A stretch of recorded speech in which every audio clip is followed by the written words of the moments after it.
చెన్నైలో వేడి వేడి వేసవి వాతావరణం అంతకంటే వేడిగా ఉంది. మీరు ఇప్పుడే మీ ఓటు హక్కును వినియోగించుకున్నారు.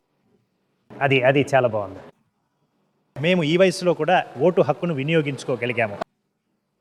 మరి ఈ ఎన్నికలు మీరు చేసిన ఇతర ఎన్నికల కంటే భిన్నంగా ఉన్నాయా లేదా అలాగే ఉన్నాయా? ఇది దాదాపు అలాగే ఉంది.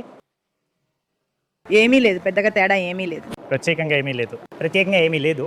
అవును, కానీ బాగా నిర్వహించారు. మరి మీరు వినియోగించుకోగలుగుతున్నారు? అవును, బాగా నిర్వహించారు, చాలా బాగా నిర్వహించారు. సరే, చాలా కాలం. అమ్మా అయినప్పటికీ మీరు ఇది చేయడం ముఖ్యం. అవును.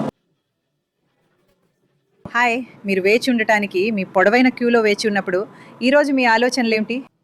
నేను కేవలం దీన్ని పూర్తి చేసేయాలని ఆతృతగా ఉన్నాను ప్రాథమికంగా, కానీ మీరు ఇది చేయడం ముఖ్యం. అవును, తప్పకుండా ఇది చాలా ముఖ్యం. జరుగుతున్నదంతా మీరు చూస్తూనే ఉన్నారా?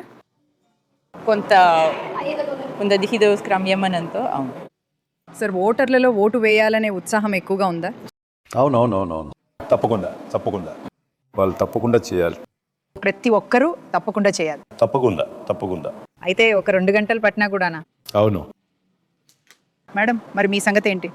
అవును, మేము ఓటు వేయడానికి ఉత్సాహంగా ఉన్నాము. అందుకే ఓటింగ్ కోసం వేచి ఉండటంలో ఏ బాధ లేదు. వేచి ఉండటంలో బాధ లేదు. చాలా బాగుంది. సరే, ఇది మీరు ఇప్పటివరకు ఎన్నిసార్లు ఓటు వేశారు? 3 సార్లు కన్నా ఎక్కువ. అవును. మరి ఈసారి హడావిడి ఎక్కువగా ఉందా? ప్రచారం ఎస్ఆర్ ప్రత్యేకం అనుకుంటా, అందుకే కొంచెం ఉత్సాహంగా ఉంది. ఇంకొంచెం ఎక్కువ ఉత్సాహంగా ఉంది. అవును.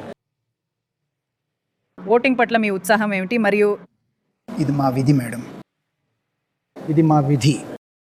మనం చేయాలి, మన రాజ్యాంగబద్ధమైన బాధ్యతను నెరవేర్చాలి. మనం ఇప్పుడు దాన్ని చేయాలి. అందరూ ప్రతి ఒక్కరూ ఓటు వేయాలి. మనమందరం ఇలా కలిసి రావడంలో ఎంతో అందం ఉంది కదూ?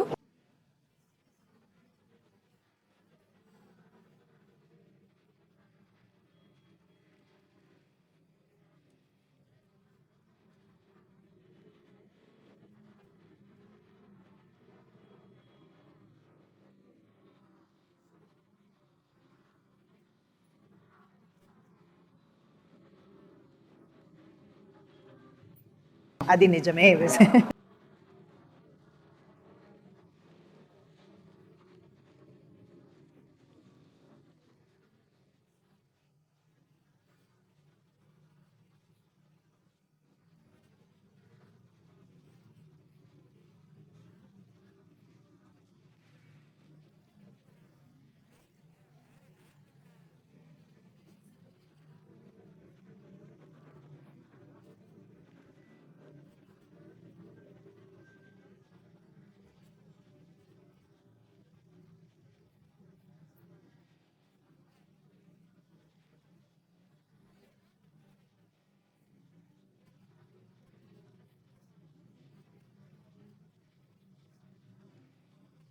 దుర్గా మన కోసం సంగ్రహిస్తూ మనం ప్రతి ఇతర పండుగ గురించి మాట్లాడుతున్నామని, కానీ ఇది ప్రజాస్వామ్య పండుగ అని, దీనిలో మనం అందరం పాల్గొనాలని చెప్తున్నారు.